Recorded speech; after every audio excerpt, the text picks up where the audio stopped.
쓰고 읽고 사람책. 안녕하세요. 오늘은 지리의 힘이라는 책을 읽고 느낀 점을 써- 쓴 글을 읽어드리도록 하겠습니다. 제목, 절대 타협할 수 없는 그 무엇이 있는가. 독서 모임에 우연히 참여했다. 최근에 읽었던 책 지리의 힘을 읽고 있다기에 반가운 마음에 줌에 접속했다. 하지만 책 내용은 그다지 기억나지 않았다. 각 나라들이 가지고 있는 지리적 이점과 세력 확장, 그리고 다른 세력과의 충돌에 대한 내용이라는 것만 어렴풋이 떠올랐다. 독서 모임에서는 미국 편을 읽고 있었다. 미국 동부 12개 주에서 시작한 자그마한 나라가 어떻게 대서양 태평양을 아우르는 거대 제국으로 확장했는지 흥미롭게 다루었다. 프랑스가 통치하고 있던 루이지애나령을 미국은 전쟁으로 정신이 없던 나폴레옹으로부터 구매한다. 스페인, 영국, 프랑스, 그리고 독일을 모두 합친 규모의 땅을 지금 수준에서 보면 헐값에 미국은 사들인다. 그리고 멕시코와 전쟁을 치르고 텍사스가 미국의 품으로 안기면서 미국의 영토는 비약적으로 확장된다. 미국은 이에 만족하지 않고 세계로 자신의 영향력을 확대한다. 유럽으로, 중동으로, 아시아 지역에서 자신의 존재감을 드러낸다.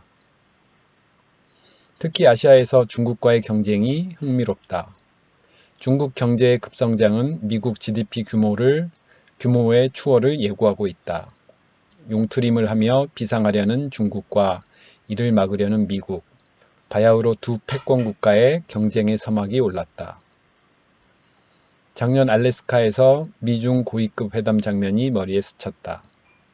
중국의 인권 문제 등을 거론하며 중국을 압박하는 미국을 향해 미국 내 흑인 차별 문제나 신경 쓰라며 받아치는 중국 외교총괄 양제츠 위원을 보면서 중국의 달라진 위상이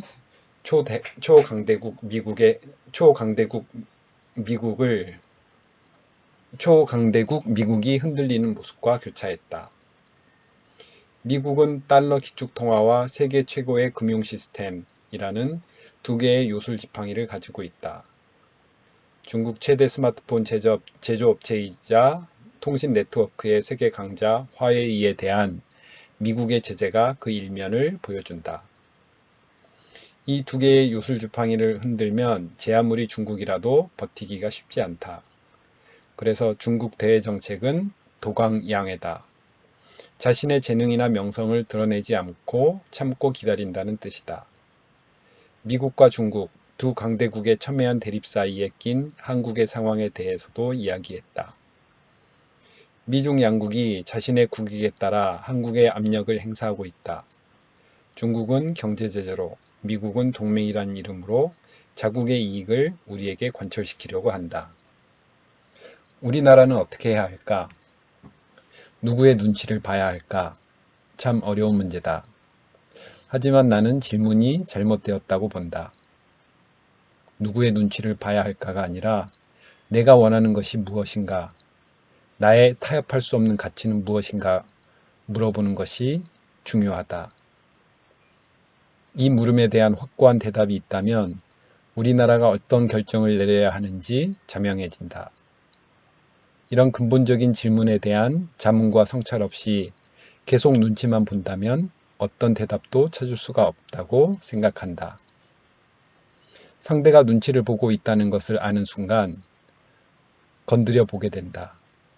건드리면 상대가 쉽게 무너지고 자신이 원하는 대로 움직일 수 있다는 자신감이 들기 때문이다. 이 물음에 대한 해답은 아이러니하게도 중국을 보면 배울 수 있을 것이다. 도강양해를 대외정책으로 자신의 힘을 숨기고 있는 중국이지만 절대 양보할 수 없고 다른 나라가 절대 침범할 수 없는 몇 가지를 천명하고 있다. 그중 대만의 독립을 부추기는 행위, 즉 하나의 중국을 위협하는 행위에 대해서는 단호하다. 이 부분에 대해서는 미국이 갖고 있는 두 개의 요술 지팡이가 잘 통하지도 않는다. 미국도 대만 문제에 대해서는 대만이 아무리 동맹이지만 신중할 수밖에 없다. 중국이 이 부분에 대해서는 절대 타협하지 않기 때문이다. 우리나라도 결코 타협할 수 없는 무엇을 갖고 있는지 생각해 볼 일이다. 예, 이 부분을 지리의 힘이라는 책을 읽으면서 미국과 중국의 관계를 좀 생각을 해봤고요. 그 다음에 그 사이에 낀 한국이 어떻게 해야 되는지 생각을 하다 보니까 결국 두 나라의 눈치를 봐서는 해답이 없다. 결국은 대한민국이 무엇을 원하는지 그것을 확실히 알았을 때, 그 다음에 그 원하는 가치에 따라 확고하게 밀어붙였을 때 어떤 나라도 쉽게 우리를 건드리지 못할 거다라는 생각이 들었고요. 비단 이거는 나라 문제뿐만 아니라 한 개인의 문제에서도 똑같다고 생각을 합니다.